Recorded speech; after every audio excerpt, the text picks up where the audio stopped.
Alright folks, welcome to Stu's Garage. We've got Steve in here helping out today, and we've got a box of goodies from Stifflers Suspension. So actually, we've got two boxes. We're only going to focus on this one today. Or maybe it's this one. We're only going to focus on this one today. And, whoop, not this one. That's going to be later. So this is what we're focusing on today. And this is a transmission crossmember for the Foxbody Mustang. And definitely shout out to Stifflers for sending me some cup holders, some bottle openers, some stickers. I asked them to send me a bunch of stickers because I had to spray paint over my subframe brace. So basically, what we've got here is the transmission crossmember. Look at that, more Stiffler stickers. That's going right on the car. And we've got all of the hardware included. So basically what this does is this mounts underneath the car. I'm not sure which direction it goes in. And we just put one in Steve's car actually. It goes in, this part faces the rear of the car. Okay. So it goes in the car just like such. And actually the best way for you to tell is one side is actually longer than the other one. And you can look at that when you pull your stock transmission mount out. But basically this is a tubular member. It's a lot stiffer. This one has polyurethane bushings in it, and also it comes with all of the proper spacers and bushings in order to get this thing properly spaced out. Alright folks, the camera abruptly cut off on me. I'm not really sure exactly where I left off, but we did some further unboxing, and you know, not to guess about this stuff because it's a little bit of a puzzle that you need to put together, but it's not very difficult at all. So as you can see, we've unearthed the instructions, and they're pretty much good enough.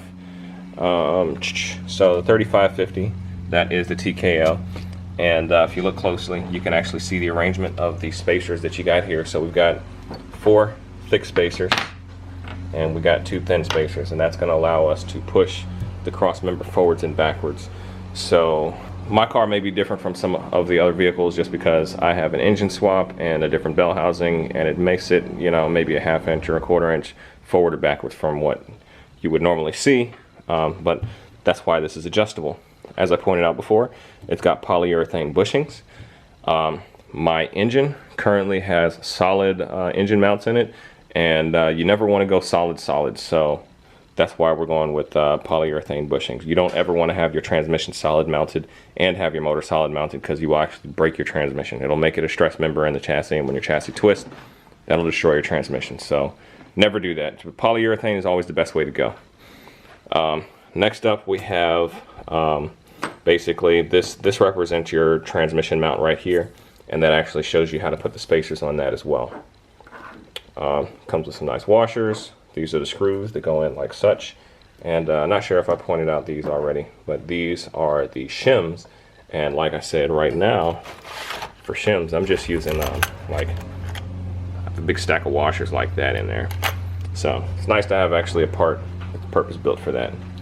So we're going to go ahead, we're going to get in the car, we're going to take the old one out, compare it side by side, and then we're going to put the nice new tubular one in.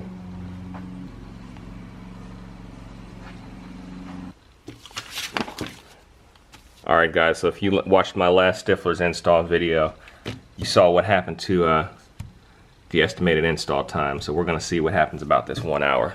We're going to start the clock once I actually get underneath the car. So I'm going to go ahead and get the car jacked up, then we're going to see how accurate that install time is.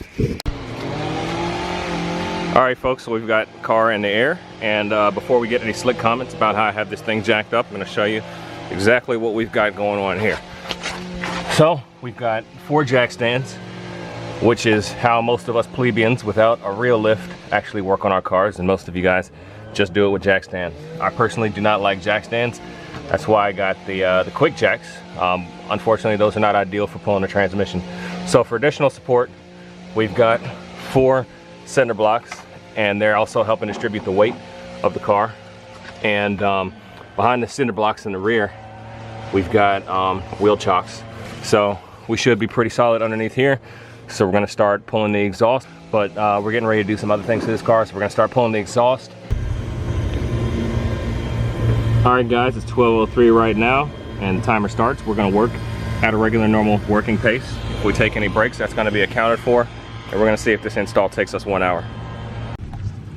Alright guys, so as you can see under here, we went ahead and we pulled the drive shaft out and the exhaust. Like I was saying, that's not necessarily necessary for this install. Maybe your exhaust, but not your drive shaft. We're just preparing for some other work we're getting ready to do to the car. So the first thing you're going to want to do is you're going to want to loosen these 2 screws underneath your transmission mount. And if you can see, these are the stack of washers that I was telling you guys about earlier that I have for shims, which Stiffler has included new shims in there. And what this does is this basically pushes your transmission up into the transmission tunnel to give you the correct angle and clearance and things like that that you're gonna want in order for this thing to fit. I have a TKO.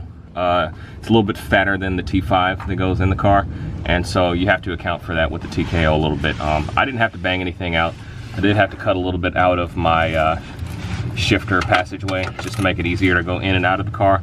But yeah, the TKO is just a slightly bigger transmission than the T5. So this is actually going to be the same install process as the T5, just a little bit different configuration of the actual bushings. What you see Steve doing right here is he's actually pulling out the side bolts for the transmission mount. So those are the only things that you're actually going to have to pull is 1 bolt there, 1 bolt there, 2 bolts there, and that transmission mount is going to hop happily out of the car. Alright, as you can see, we went ahead and we threw the jack underneath the transmission and raised it up just slightly. Taking the weight off of the transmission mount, or transmission cross member, actually makes it a lot easier to get out, because when all the weight from the motor and the transmission is pushing down on these bolts, they get really hard to pull out. As you can see, I'm able to pull this one out by hand, and that's the trick to that. Alright, we went ahead and pulled all the bolts out as you just saw, and now this thing should be ready to fall out of the car. So Steve, if you do the honors, go ahead and give that thing a pull. Matter of fact, you could probably actually get your wrench in there. Right there. Oh, sorry. Oh, there you go. Alright, so the old cross member is out, and we are at about 5 minutes. Alright guys, so we've got the old transmission cross member and we've got the new setup going in here. So as you can see, I've modified this one for the TKO. I think it sits further back or further forward. Here's a tip for you guys. Before you take this thing out, take a mental picture. I know it says R on here, but is that R if you're looking at the car or R if you're not looking at the car? I don't know, so it's going to be a little bit of a puzzle. I think this is the driver's side, so you know, if I can remember it in my mind. But just take a mental picture and save yourself some frustration before you take this thing out of the car. So basically, based on the spacing that I have here, looks like I'm going to have to push my bushings, and I can't do it with one hand, but I'm going to push this shaft all the way out in this direction in order to match the angles that I've got going on here. So as you can see, this is the longer side, this is the shorter side, and I apologize, I've got helicopters and airplanes and people doing yards, and we've got all types of sounds going on today, but that's just a normal thing in my neighborhood. So anyways, I'm going to match the arrangement of this, get everything spaced out the way it already is, and then we're going to go back in the car with it. Alright, so just between looking at the instructions and what I already have here, this is the configuration that I came up with for my car. So if you think about it, on my car, first off, I have an LS swap. Second off, I have an aftermarket K-member. So things are going to be a little bit different. So basically, the way I came up with this configuration is I just held this mount over top of this mount, paying attention to where the holes are and where this thing lines up. So if I center everything up here and I look at the holes the way I've drilled them, I should land somewhere around here with my screws, and that's basically the way that's going to work out. The other thing I did is I slapped a little bit of RTV in there just to hold my bushings together, because once they're in there, I don't need them to move. I don't need to be able to go back and adjust it. And if for any reason I do, it's going to be easy to pop those loose. So just a little bit of thinking ahead, something to make my life a little bit easier there in the future. So now that we have this all configured and set up, we're going to go ahead and slap this inside the car. Alright, the next thing we're going to do is we're going to add spacers in between the transmission mount or bushing, as shown in the directions. Alright, the spacer is installed as instructed. Make sure you use the supplied bolts with it, because these will will be too short to go through there. So the supplied ones are much longer. So now that we have that all spaced out, we're gonna go ahead and throw the new cross member in. All right, so we've got our new Stifflers tubular cross member installed. The side bolts slide in easily. The easiest thing to do is just get one lined up, swivel your whole mount over, and then tap your other one in. It may take a little bit of persuasion, a little bit of tapping. We used a rubber mallet just to tap that thing into position. Be sure to install your shims. I only needed one shim right here. So it depends on your particular configuration and the angle you want your transmission at. Remember, again, my setup is not typical. So it all depends on your setup, how you shim it, and what you want to do with it. All the bolts line back up the way that they're supposed to. Sorry about the angle, but it's awkward for me as well. Got our bolts back in. So like I said, 1, 2, 3, and 4 bolts. Swap out your bushings here, and that's pretty much it. And as for a time check, it is now 12:40. You know, considering the breaks that I took for filming and everything, honestly, I think this job was maybe 20-25 minutes. So not including raising the car and taking the exhaust out and the other things that we're just doing at a very leisurely pace. But you know, if this is the only thing you intend on doing, you could easily get this done in less than an hour. So that's pretty much it. Huge shout out to Stifflers, buystiflers.com, for providing the transmission cross mount, and definitely stay tuned for more Stifflers products that we're going to be putting on the car. If you have not seen the reviews yet and video the install, I also have the Stifflers subframe matrix brace underneath the car. I really wish that I could get a better angle of this thing, but you know, I'm laying on my back with about 1.5 feet in between the ground and the bottom of the car.